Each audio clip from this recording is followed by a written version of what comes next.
actively to make contributions to his or her society. That's what the WHO defines mental stress as. And one thing that is unique about that definition is that mental health is not the absence of mental disorder. Some people think if I am not what we call mad, then I'm mentally healthy. But that's not true. Mental health is not the absence of mental disorder. The actual fact is, according to studies, they say 1 out of every 5 people in the society would undergo mental stress, mental illness in a year. So if we count from January to December, 1 out of every 5. So if we are 10 people here, 2 people would have undergone mental stress, or 2 people would have had mental issues before the year runs out. So it's not as if the absence of mental disorder, somebody says I'm not mad, then that means you're healthy mentally. That does not mean that. Okay, so mental health also refers to the cognitive, behavioral, and emotional well-being. Cognitive, behavioral, and emotional well-being. How are you emotionally healthy? So, you look at a lot of people, there are people that are not emotionally healthy. They are not satisfied with their sex. Some people are not satisfied with their life. They just feel, I should have been here. And that dissatisfaction has pushed them to a level that they are not healthy. So emotionally, they are not healthy, and it has affected so many other things. Now, mental health influences the way you think. It affects the way you feel. It also affects your behavior in your day-to-day life.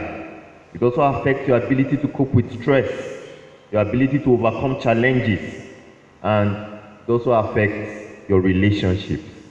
As funny as it is, a lot of people today don't have lively relationships because they're not mentally well.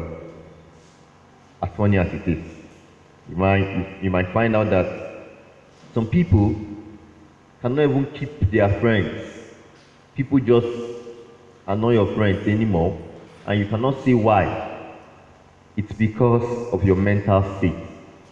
Some other people that are even looking for life partners, you just find out that when this man proposes, women don't even say yes to you. And it could be a young man, it could also be the other way, a female foe. And that could be because of your mental state.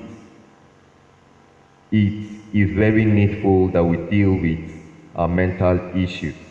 Okay? So, it affects the way it talks about our relationship, the way we build our relationship, and it could cause setbacks, it could make us have hardship, it could take us back 2 steps from where we ought to be. So, but when we have strong mental health, it is like having strong system. And then when sickness, your immune system is able to fight it. So when you have strong mental health, you're able to fight stress, you're able to fight challenges, you're able to stand against everything that is adverse.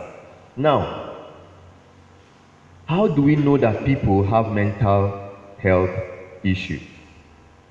How do we identify some people that have mental health issues? Early signs of mental health issues. Number 1, withdrawal from friends, family, and colleagues. That's early signal that we could know that people are beginning to have mental health issues. They have withdrawal syndrome. Number 2, they avoid activities that they would normally enjoy. Things that this person used to enjoy before, he begins to avoid them. He withdraws from them. Sleeping too much or too little, it's part of it. You find people that say, throughout yesterday night I couldn't sleep. He has a mental health issue. Or somebody just does not even want to wake up in the morning. He just wants to go back to bed. You should watch it. There are early signs of mental health issues. Too much or too little eating. Eating too much or too little. That's part of the early signs of mental health issues. Feeling hopeless. I just feel hopeless. I just feel my situation cannot be salvaged. That's mental health issues. Having consistent low energy. Small thing you're tired. Small thing you're tired. And I used to tell people that tiredness is relative. Somebody says small thing, I'm tired. You're tired. Let us hear that there is crisis and they are coming. I'm far. Everybody will take off. Even you that is tired, you will find strength to run. So it's your mental state that's actually working on you. So when you have mental health issues, you could have that feeling of tiredness. Not that you're sick, but you're just tired. So low energy, consistent low energy. Using mood altering substances, things that all affect your mood. There are people that go into maybe alcoholism or taking cocaine, nicotine. Some people say, okay, I don't take nicotine, I don't take all that. They go to take Lipton or some things that contain hard substances like that to affect the way you feel. Maybe I am angry, I go to take Lipton. That's using some substances to alter your mood, to alter the way you feel. Those people have mental health issues. Displaying negative emotions. There are negative emotions like fight or flight. Those people have mental health issues. When somebody resolves to fighting, you should watch his mental state. Okay? Being confused is also an early sign of mental health issues. Being unable to complete daily tasks, such as getting to work or cooking meals, normal tasks, but you're unable to complete it. You just start and you leave it halfway. Everything about you, you're leaving it half. Somebody just has to go after you to complete it. Sometimes some people just sweep and they don't finish the sweeping. They go to touch another thing, they never finish it. Those people could have mental health issues. And then having persistent thoughts or memories or that reappear regularly. There are thoughts, people that have thoughts that always they are thinking about this thing, and after some time again the thought comes back. I don't want to mention examples, but it happens. Maybe some people feel suicidal. Those are suicidal thoughts. Let me just end it. And those thoughts come. After some time, you feel the person is all right. The person begins to think about it again and all that. Those are mental health issues. And then thinking of causing physical harm to others. When your thought is, how do I injure this person? Then you have mental health issues. Hearing voices, imaginary voices, is also a mental health issue. And then experiencing delusions. Those are early signs of mental health issues. How do we treat them?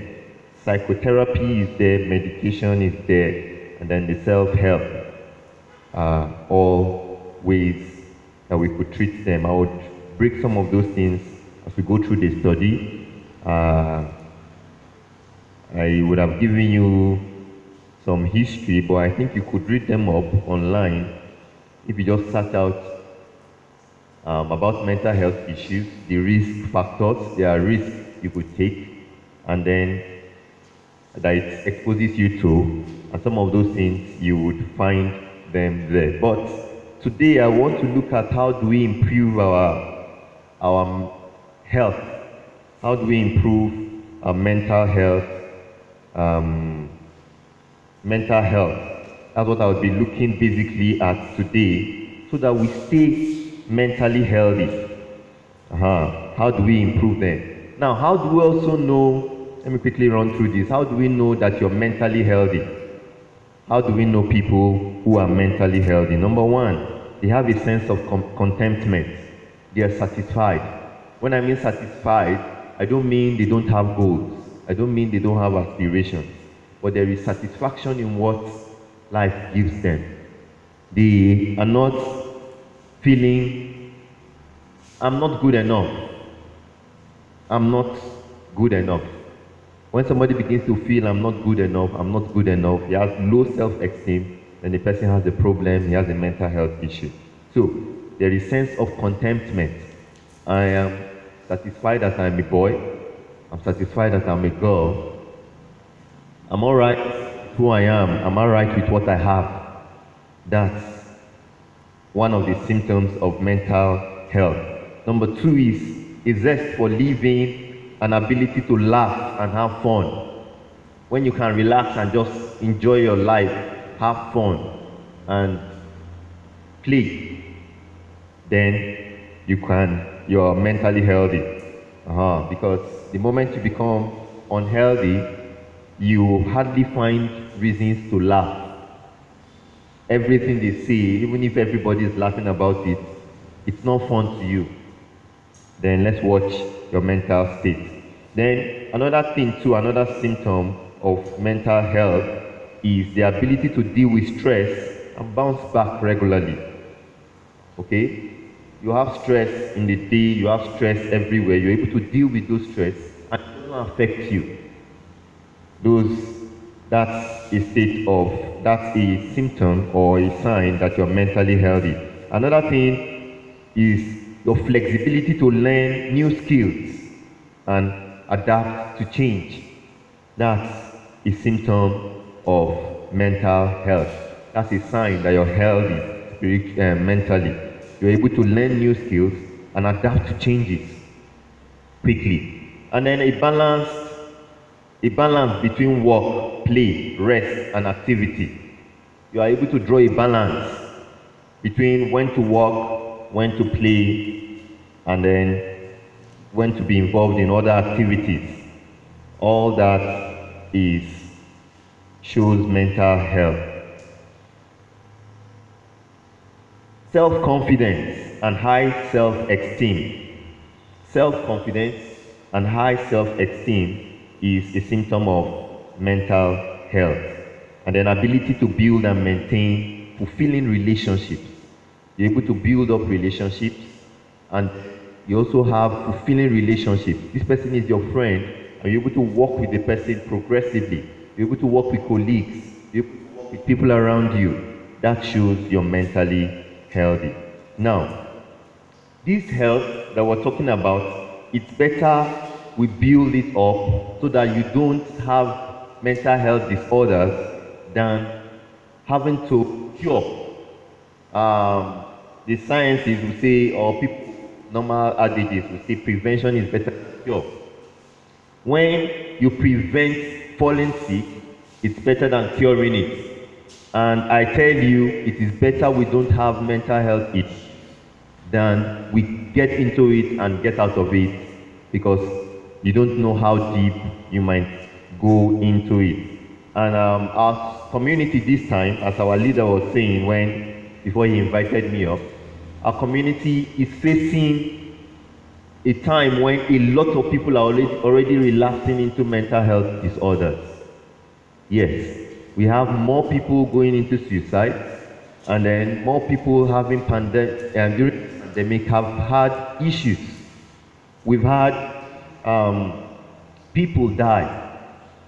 In our last training, the central training, our general regional leader, our youth leader, was mentioning that they killed thieves in Benue State, and two of them were JS2 children, armed robbers. And here in Jos, we've had a lot of people die.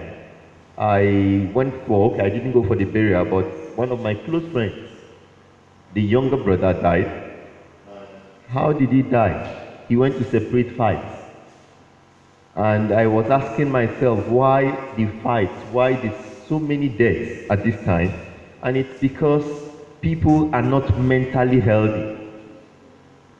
The stress has built up that you're not relaxed anymore.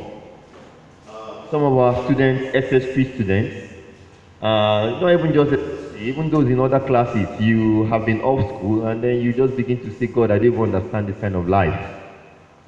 And it is beginning to affect your mental health. All those things are already happening in our time. And if we are not careful, we would relapse into mental health disorders.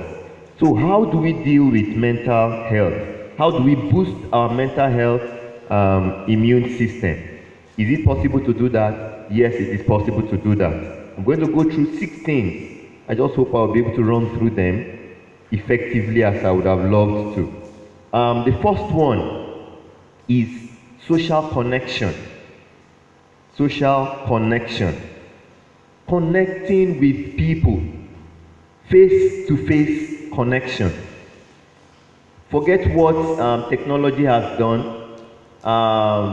You have more people on WhatsApp, more people on Facebook, more people on Messenger, more people on tweets, more people going through the other ways of connecting to people than actually meeting face to face.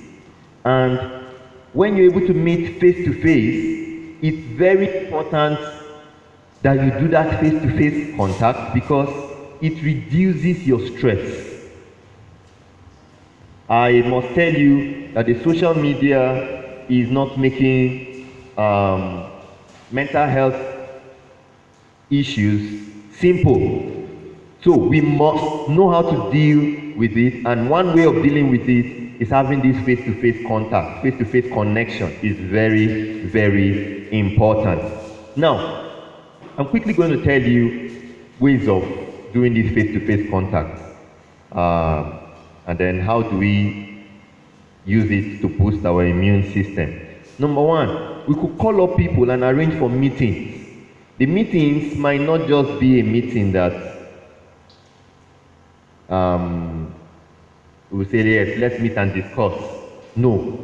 You could, you know this person, you like football, he too likes football. Go and play football together.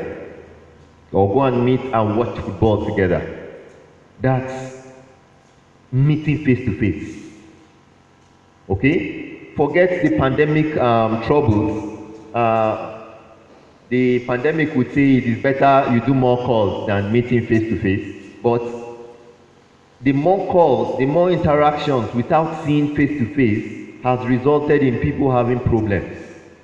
So except you're doing more video calls, except you're being able to laugh with someone over face to face seeing, then you're not actually helping yourself fully. So meet with people, arrange regular visits, just meet and let's talk. No matter how busy you are, you could run errands together. You could, okay, he's doing this, I am doing this, and we're going the same way, let us go together. Those are things that could help your meeting face to face. You could also do what we call creating acquaintance. It's hard for people to form friends. Begin it. Talk to people, greet them, laugh with them. Somebody you see on the road, just greet the person and smile more. Okay, the person just notes you and every day greets you and just takes recognition of you. That's an acquaintance, that's a friendship you're building up. Don't just wait for your friends to be the ones to talk to you. Don't just wait for people you know to be the ones to build your relationship. And then it's time that we get out from looking at screens, just less of screen, less of the TV, less of looking at our phones, and let's have more time to play, have more time to interact with people around you, make contact with people around you, and then be a joiner, join networks. There are people that meet. No, thank God for the church that had made we meeting regularly, at least 3 times in a week, possible. But if you are not in this place, or you're in a place where you can't meet, you just have to look for gatherings where people meet. Okay? In other countries or in different places, even in this our country, there are meetings. meetings of people that are tailors, meetings of people that rub minds on maybe networking or something. They just meet and discuss and chat, and that's all. So have those kind of meetings. Join a network, a social network, and then enjoy. Relax that time. Let it be a free time. You might say, I'm very busy, but some of those networks, you benefit from them, and then it also helps your mental state. It helps you keep alive. Don't be afraid to smile. Don't be afraid to say hello, even to strangers. It builds your mental health. The second thing is stay active. Stay active.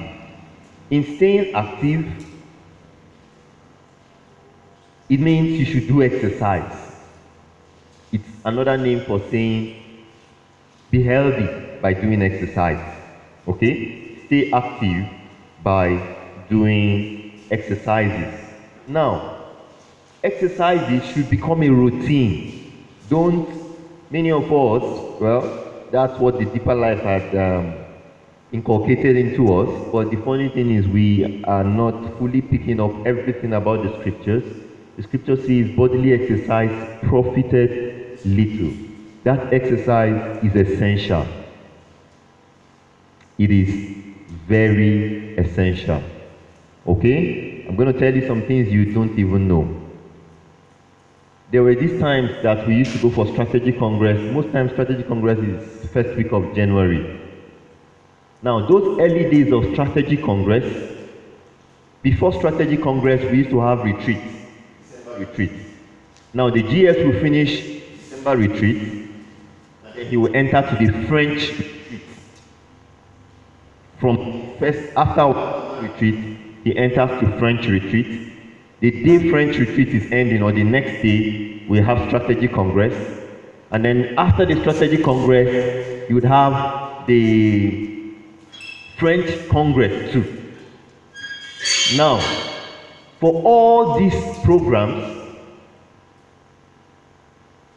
the then youth choir would stay from the beginning to the very end in DLCC. No, not DLCC. Then DLCC was not erected. In the then camping site.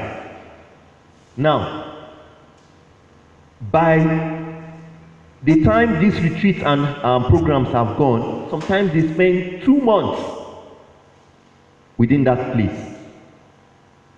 2 months. They don't go home.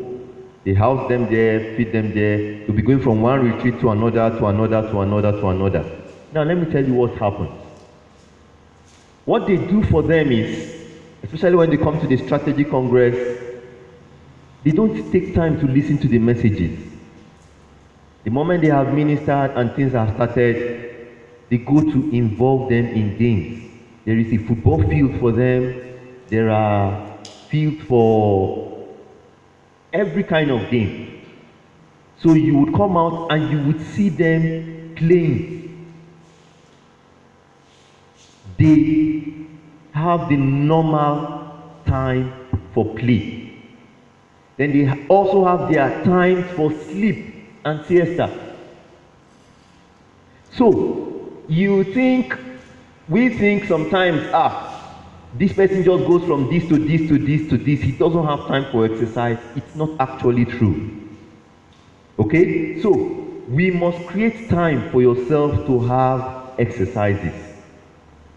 Do a little exercise. Do a little exercise.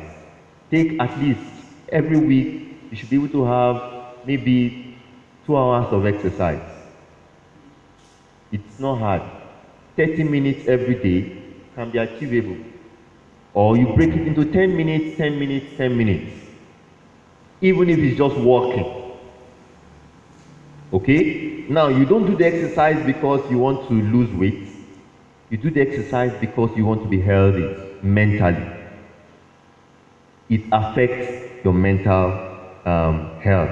Okay, so you stay active, do some exercise, boost your energy level by looking good and looking healthy. It could be a walk, it could be a dance. You know, the church too, does not favor so much of us dancing, or you don't see people dancing in church. Now, it has made some of us that we don't even know how to dance. But that dance is an exercise that keeps you healthy mentally. Okay? So, while you're cooking, while you're sweeping, while you're washing, play music and dance. It's exercise. It builds your mental health. Okay? It could be exercise, dance. It could also be you involving in, okay, I don't want to go into that one. Martial arts. You could learn how to do the karate and all that. You're laughing because all you know about the martial arts is that it's used for fight. But it's not. It's an exercise. It builds your body, builds your strength, builds your muscles. Okay? And then, whether it is bodybuilding exercises too, you could also do those things. They keep you healthy. And then something we should also note is that when you're doing those exercises, try to remove your mind from your thoughts and put your mind on the exercise, on your health. What I'm trying to say is, maybe throughout today I've been thinking of that thing I have missed, maybe a question or the contract or something has weighed me down. But as I'm doing the exercise, I'm trying to count my heartbeats. I'm trying to look at what is happening to me now. I'm removing my mind on every other thing that has happened. And I'm trying to focus it on the way I am feeling. Okay, it's as if my heart is beating faster now, thank you. It's as if my legs are getting tired. It's as if I am beginning to feel this thing on my shoulders. Okay? As small as those things are, they help you build your mental state. Okay? It eases you from stress and brings you into a place where you could be healthy. Now, it could even be normal, well breathing. You breathe in, out. That thing has the way of even reducing your blood pressure. I was in a meeting, in training last weekend, and in that training, they made us breathe in, out. And they said if you do that 3 times every night, it drastically reduces your chances of having blood pressure. And you look at some of these things, you think they are so simple, they are so small, but they're actually things that keep you healthy. Okay, so those are exercises that we can engage in. It could even be swimming. Some of us could just go and swim. There are pools. When I mean pool, I don't mean these rafis. Sure. So you could go into any of those pools and take swimming exercises. Okay, take courses in swimming and learn to swim. It exercises your body and joints. It makes you feel healthy and fresh. Okay. Now, that's the second one. The third one is managing stress. Managing stress.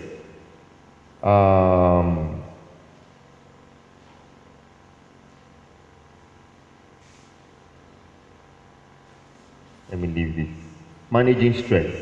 Now, how do we manage stress? How do we manage stress? That's what is a big problem, a big question. Stress is something people don't know they go through. You know, you go to school and then you meet people in school. You don't know that all those people you meet sometimes put stress on you. You just know that you met this person, you met this one, and then you came home, and then at home, you have to do this, you have to do this, you have to do this. Everybody expects you to do this. Now, you just look at it as responsibility. But all those responsibilities put stress on you. Normally. Everything, everybody you see adds to your stress level. And if you don't know they are stressed, then you cannot manage it well. So, When I have known that these are the places where I have stress, I'll get stress in church, I'll get stress in school, I'll get stress at home. How do I manage those stresses? Number one, take time to talk to friendly faces. Okay? Somebody is a friend. It could be your brother or sister. Talk to somebody that is friendly, not about, you're not talking about something serious. Just gist.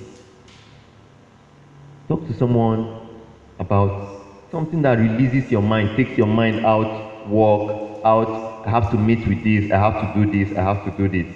And then take a break and work out that stress. Talk to somebody face to face. Now, that has a way of removing that that damaging stress syndrome.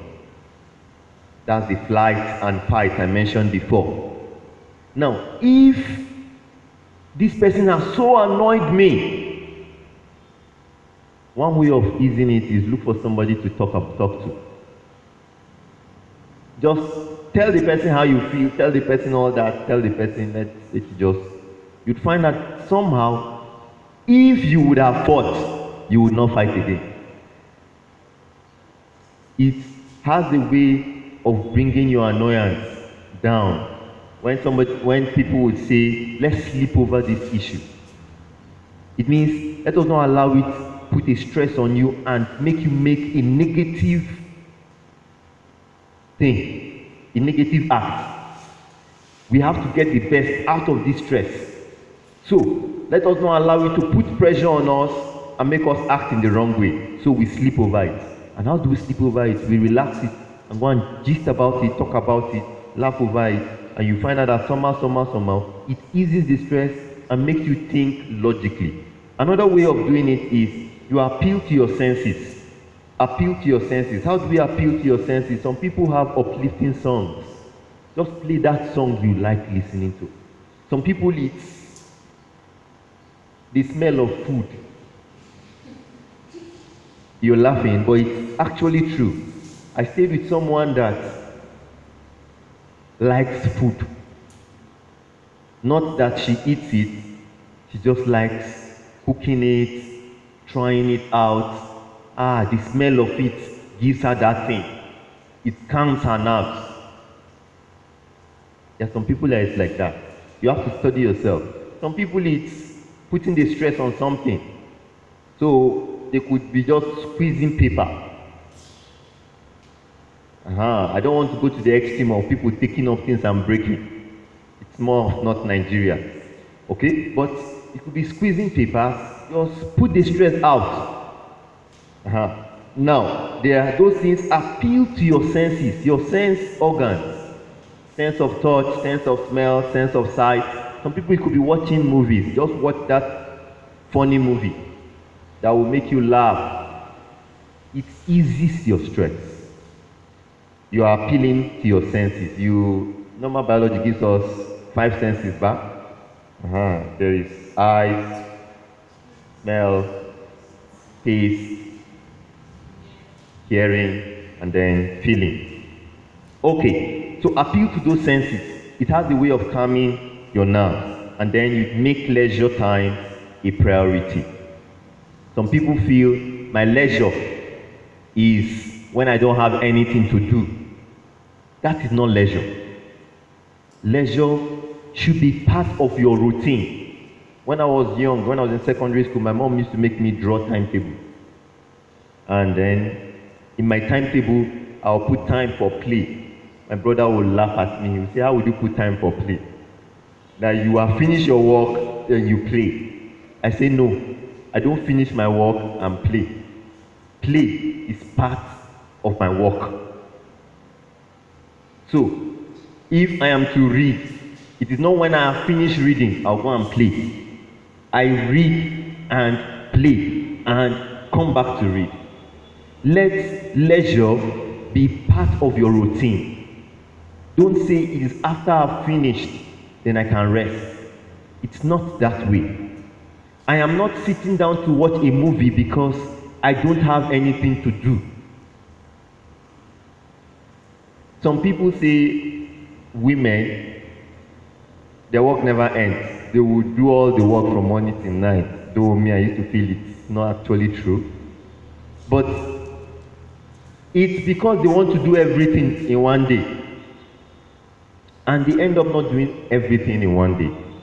So, apportion things. And then in your apportioning of things, put in time for leisure. This is my play time. This is my movie time. And then this time is for work. Put in time for leisure. And make that time a priority.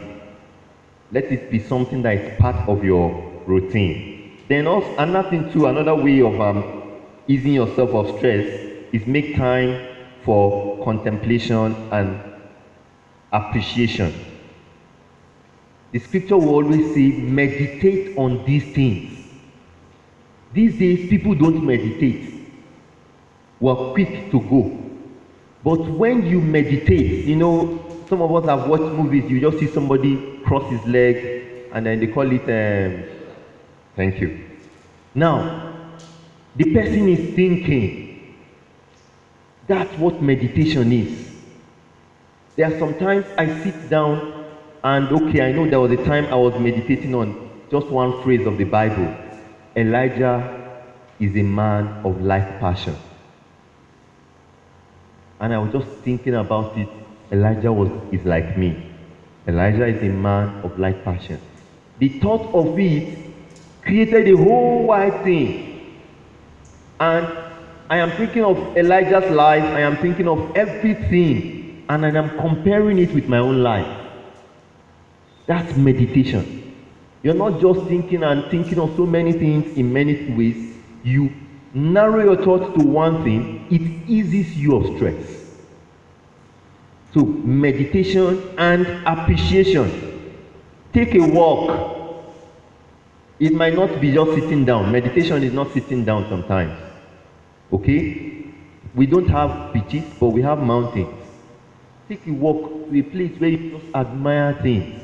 Have you come down in the evening time and looked at the setting sun and just admired it? Appreciate nature. Appreciate the beauty of life. You know, sometimes we rise in the morning and you just look at the mist. You see how beautiful it is and you just say, God, this is fine. I want to just breathe in this air. You're appreciating nature. You're easing yourself of stress. But you don't know. But it's a good way of easing yourself of stress. Appreciating what God has created. Appreciating, see things to be thankful for. And then meditation. Meditating or contemplation. That's what meditation is. Contemplating on these things. Okay, on things that are good, things that are honest, things that are lovely. That's what God says we should think about. Think on these things. Okay? So you take up another thing is taking up relaxation practices. There are practices that could help you relax, and I've just mentioned one of them. This breathing. Breathe in, deep breathing. Breathe in, out. It's a practice for relaxation. And then you could also have this meditation, which is the yoga. Meditation is a practice too that helps you take out stress and all that. Okay? I don't want to go more into that. There are so many practices that help release stress. Now, the next one we're going to is healthy eating. That's number 4, but 4. Okay? Brain healthy diet. Brain healthy diet. You would be surprised. Okay, let me just say, or you'll be surprised in what I'm going to say. In my school, and then there are some schools too around, we started something. There are people you feel they are dull. They are not too bright. They are not too brilliant. We're changing their diet. So when other people are eating rice, we're giving them a different diet. And you see them improve. You see them improve. Now, the things you eat helps your reasoning. That's why they will tell you sometimes, don't go to write exams on empty stomachs, on all that. Or sometimes it's even better you go on empty stomach than going on some foods that we eat. Because there are some foods you eat that will block your head. When you see people going through exams and they say they are blank, sometimes it's because of what they ate. Sometimes it's not Satan. You just don't remember. Sometimes it is because of what we eat. Okay? So, for mental health, we must watch what we eat. We must watch what we eat. Now, normally, let me just mention some of the foods that are bad. Foods that contain caffeine. Okay? We must break down on it, reduce them. Caffeine is that thing in Lipton. It's in Lipton, it gives energy. Sometimes some people drink it so that they will not sleep, so that they'll be able to read. All those people should watch it. Then some other people resort to alcohol. Alcohol is a no-go area. Thank God we're church people, we're Christians, so we shouldn't go that way. Okay? Now, trans fats, things that contain trans fats,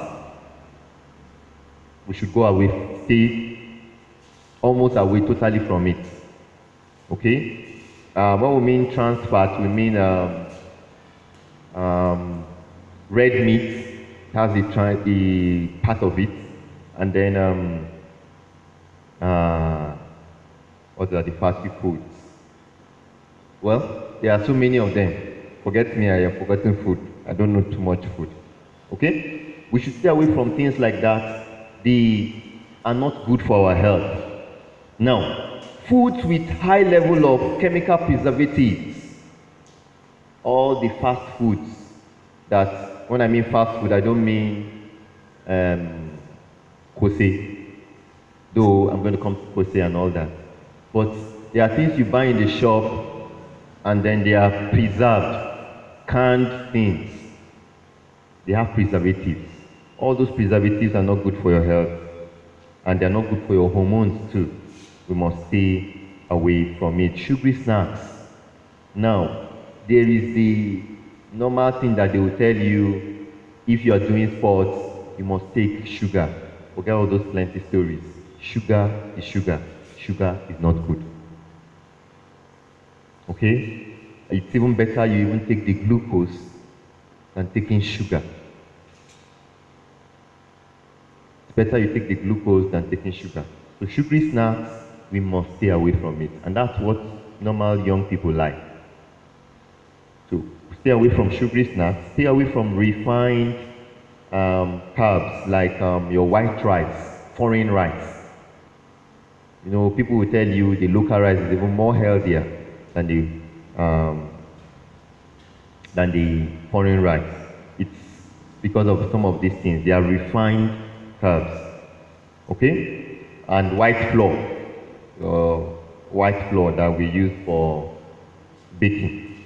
We must try to stay away from so many of those things. Fried foods, things we just fry. And that's what young people like.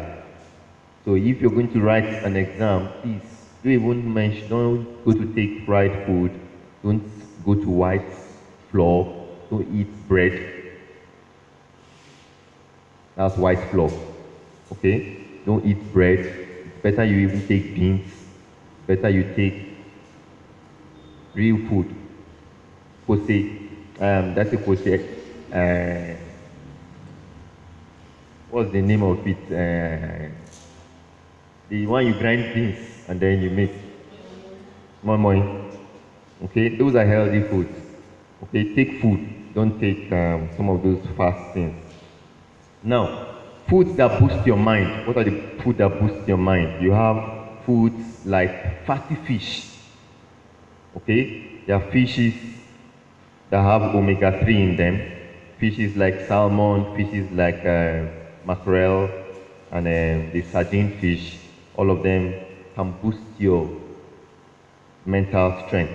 You find sometimes we would send, instead of those people that I'm mentioning, instead of them taking the normal fish we give them, or the normal meat, or even the chicken that we give to our students, we prefer them getting sardine so that they can have that fish. It boosts the mental strength. Okay? The next thing is nuts. You have nuts, your walnut, almond nut, cashew nut, peanut, all the nuts. They boost your mind health. Avocados. Okay? We have the avocado pear and all the pear-like company. They are together there. Then you have the beans. And then you have your leaves, all the vegetables, the veggies. They are very good for you. And then fruits, berry, pawpaw, any kind of fruits. Those things are healthy foods, and they are things you should take more of. They build your health system. Thank you. In Jos, we have so many of those foods, so we shouldn't be afraid of that. And funny thing is, some of those things are even cheap here. They're cheaper than the normal, sometimes they're cheaper than the normal food we engage in. Now, the fifth one is quality sleep. Quality what? Sleep. There is the thinking that you're growing, you should cut down on your sleep. It's not fully true. Okay? If you're going to have a good mental state, then it's good you sleep well. An adult should sleep, let's say 6 to 8 hours. That sleep eases stress, makes you better. You must have quality sleep. Quality sleep. When I mean quality sleep, you need that sleep. Okay? One thing that sleep does is it reduces your anxiety. Okay? And your worrying brings it down. Puts your thoughts in the right place. Okay? Now, some people don't sleep well, and you ask themselves, why don't they sleep? It's because they are deep in thought about something. So if you're thinking of something, you must remove your thought from that thing to be able to have good sleep. Why am I saying that? Some people could lie down and through the night, even in sleep, they are thinking of something. I don't know whether it has happened to you, but let me give you an example. There was a time when I was in university, there was this time I just took breaks and I started playing, do you know what they call Scrabble? Okay, for those that play good games, I play Scrabble. Now Scrabble, you form words. And those words, the quicker you're able to form words and place them, 7-letter words. You have 7 letters to form words with. The quicker you're able to do that, the better you are at the game. Now, I just said, let me take a break. I knew Scrabble before then. I used to play Scrabble, but I started playing with my colleagues and that. I think we were on 1 week strike or something. Because I just wondered what gave me that break. Now, I played with my roommate and played with him because he's another first class guy. We played and played and played and played till it became my thought. When I mean it became my thought, I'll be reading my Bible in the morning for morning quiet time, and I am seeing Scrabble words. That's how bad it is. I am sleeping and I am playing the game in my sleep. I had to decide to stop. It took my decision to stop. And then I now shifted the game to the place of game. So it's a thought thing. So you see me wake in the morning, and as I am waking up, I am still having stress as if I didn't sleep. It's because through the sleep, I didn't sleep. Through the night, I was thinking. I gave my body work. So we must relieve ourselves from our thoughts. And there are so many ways of doing that. You must find a way of doing that. Calming yourself down. Sometimes it takes you listening to cool music, quiet, soft music. And then sometimes means you having a warm bath at night. Just it's cold, and many people don't want to bathe in the night. But that bath can be so refreshing and help you sleep well. It could be reading a book, a novel, a small piece that is not about anything, just that relaxes yourself. Okay? Those are things that could take your mind out that. And then you could also, most times it's good you don't sleep with very bright lights if you must sleep with lights. Well, me, I am a light person, but I know sleeping in darkness has a way of allowing people sleep. Okay, but it's good you don't sleep with bright lights. If you're sleeping, if at all you have to sleep with light, make it a dim light, make it not to be on your face, let it be by the side or something, so that it is not too bright, so that it allows you sleep. It allows you sleep. Not that you would be sleeping and you're awake. Okay, that's for sleep. The next thing, which is the last thing I will be mentioning, and then we would pray, is meaning and purpose. Have a meaning and a purpose to life. Have a meaning, find purpose and meaning in life. Now, this last one would prevent you from committing suicide.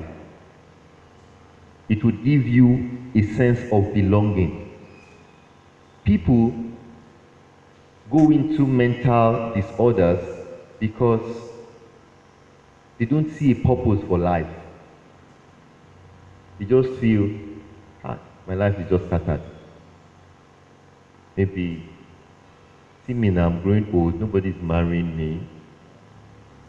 So, my life is messed up. And then they begin to feel dissatisfied with everything they have. I talked to one of my students one time, and what was her problem?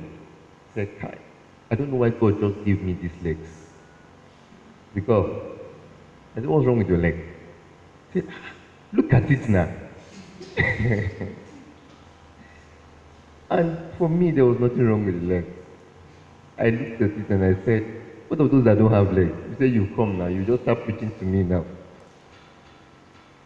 But it's the beginning of things. It hinders you from seeing a purpose for life. You begin to say, why am I alive? What is the meaning of all this? Okay? So have a purpose, have a meaning to life. How do we give meaning to life? That's what I'm going to talk about briefly, and then we would try to end. Number one, engaging work that provides meaning to yourself and others. Engage yourself in something, an activity that provides meaning to yourself and others. Whether you are paid for it or you are not paid for it, just do it. I'm going to give you examples.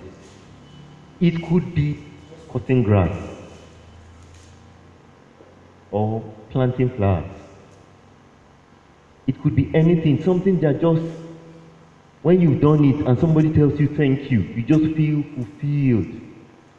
You just feel happy inside you. The problem with Nigerians is that we don't do things because we are not paid for it. And we don't know that gradually it is harming us because our mental state is not reaping the fruit of it. Because somebody does not have money to pay, I will not do that thing that will make you say thank you. But that moment the person is telling you thank you, you actually gain a satisfaction. Your body feels relaxed. So, please, engage in something productive, something that would help you. It could be drawing, it could be writing, it could be when you write, maybe you write poems. It eases you. You will find fulfillment when you read them. I don't know, but that's the way it happens to me. I write poems, I write spoken words. And then when I read them sometimes, I'll be asking myself, am I the one that wrote this thing? This is beautiful.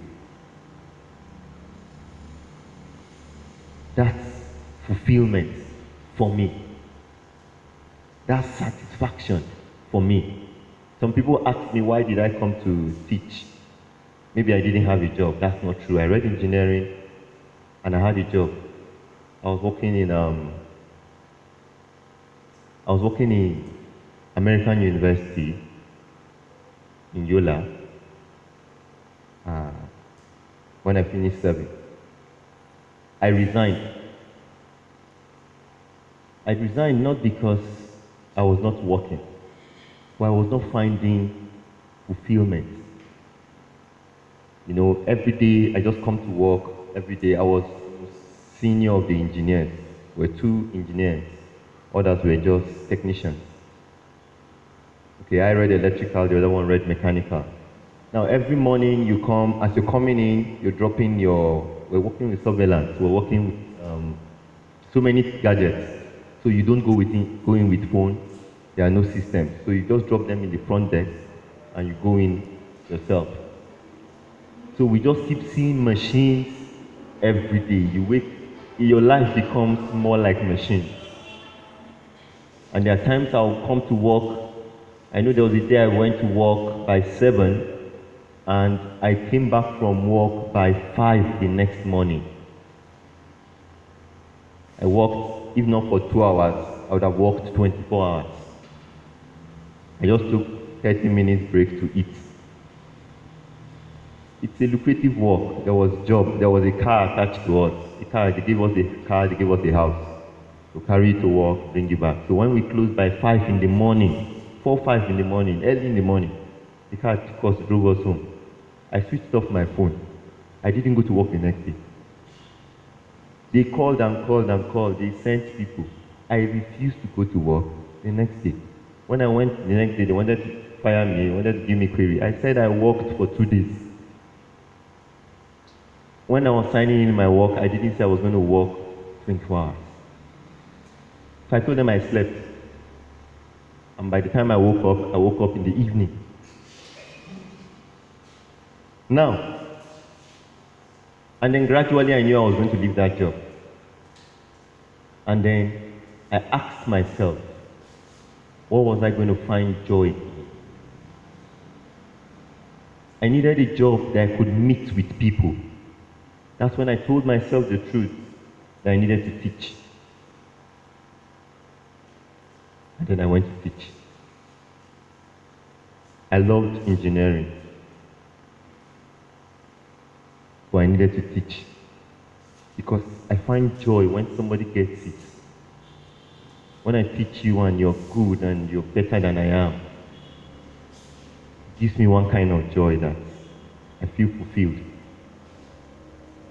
That's what we talk about. That's when I resigned. I just left. I didn't even put in my resignation. I typed it on a text, sent it to my younger sister to print it and submit. I didn't go to resign. And then they sent my load. I didn't go back. Because I just found out that my life was, if I had continued, I would become like my mom.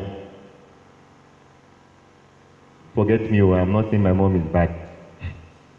But they always wanted me to join the government job. And I always told them I was not going to work for the government. Because I knew their working for the government was not because they loved the job, not because they were dedicated to the job, they just wanted money. You just have a place where you go and then every day you are being paid for it. That's not work. I wanted something that I would do and I am happy. And even if I have to fight for it, I'll fight for my job. Those people don't fight for their job, they fight for money. And that's why you find more of strikes in universities. Because most of the people there are not called to be in it. I was speaking to a lecturer, he said he doesn't want the strike. He wants students to just come, let them teach them and let them go. That person is a true teacher. Okay, so back to what I am saying. Engage in work or something that will give you joy. Don't do it for the money. That's the problem we do. We have the problem Nigerians have. We do things for money. And if there is no money, we don't do it. And that's why we have more people going into mental stress, going into mental disorder. Another thing is relationship. That's the second one.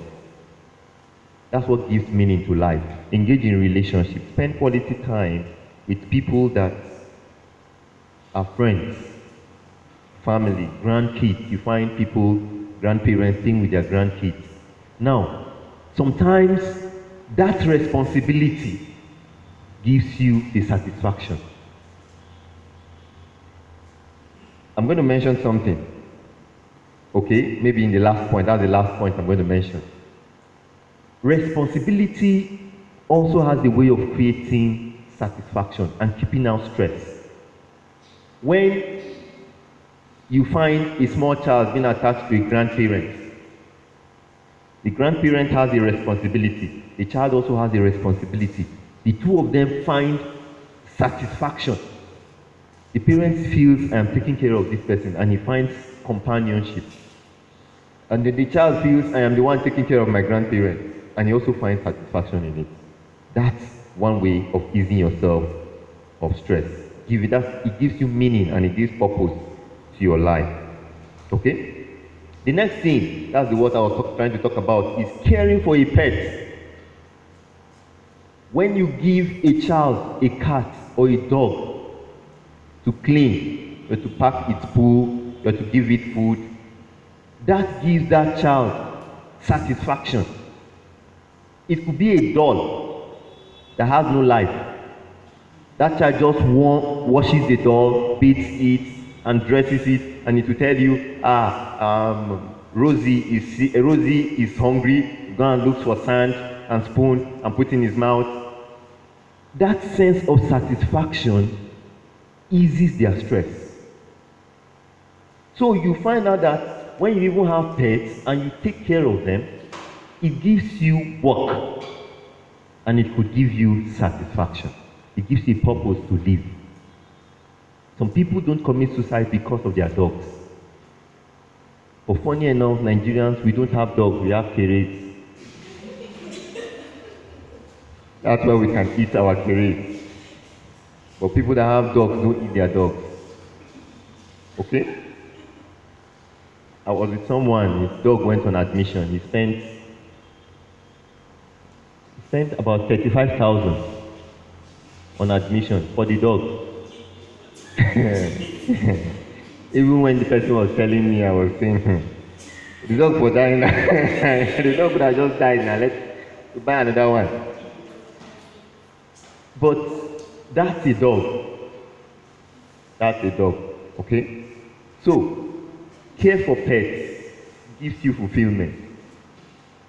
Volunteering. Volunteer. Okay? Maybe you're reading an engineering course or you're doing something. You could volunteer to join the electronics. You could volunteer to join those that are working on farms, flowers, horticulture. You could volunteer to just do an act. You gain training and it also eases you of stress. It gives you a purpose to life. I don't know But I would have mentioned, okay, see Bro Victor there, he used to be among the people that used to do these cuttings. I wonder how he learned. Whether he went to a school for it. It might have been volunteering. A lot of people learn skills by volunteering. Let me just help. And as you're helping, you're learning. As you're helping, you're finding fulfillment. When they sit down and they say, wow, who did this thing? It's me. It gives you one kind of satisfaction. It gives you a purpose to life. The joy I had the early times I was in school when I was still young and I joined the choir, the joy I found was in just singing, going to choir practice. And that was what kept us going. Somebody says, why do you have to do all the trekking? If I tell you what I trek, then to go to that choir practice, you say, I can't even do it now. I schooled in Feringada. I stayed in Bauchi Road. So I would trek from Bauchi Road to Feringada to school in the morning, trek back home, do my house chores, and trek to Dilimigengeri, which is Terminus, behind Terminus, for choir practice. And then I'll trek back home. That's our normal trekking. So in my trekking, it was like trekking from Terminus to Feringada and trekking back to Terminus. And it will not stop you from doing your housework. Never. The day you come back from school and you sleep and oversleep and you don't fetch water, they woke me up by 12 midnight to go and look for well water to fetch. And I went, we didn't even have guga. So we found well, we didn't find guga. We had to look for a place where we get guga to go and fetch the water. It's normal. Nobody does your work for you. But the next choir practice, I would still go for choir practice. Nobody supported it, but I found joy in it. Because people would say, wow, I loved your song. That satisfaction was something. So you have this kind of fine voice. That's volunteering. So there are things you could volunteer in. Don't always wait to say, what am I gaining? This thing is even stress. It becomes stress when you're not finding satisfaction in it, or when you decide not to look at the satisfaction in it. Okay? And then the last thing I would mention before we pray, I want us to pray now, is caregiving. Take care of somebody. It gives you a purpose. Okay? Take care of a parent, an aged person, a handicapped person, a child, a playmate, a friend, somebody that is sick. Just learn to take care. That gives you satisfaction. That's the last thing. Meaning and purpose. It gives you something to live for. So that when you sit down and you're saying, what am I even having? Why am I even alive? You begin to remember all the people that told you thank you. All the people that will miss you when you're not there. But some people, nobody will even feel your absence. God would help us in Jesus' name. Now, with these things we're learning, we should learn them and put them in practice because they aid us, they help us. The stress young people go through this time is not like any other time. People feel it's adults that have stress, but I feel their children have more stress than the adults themselves.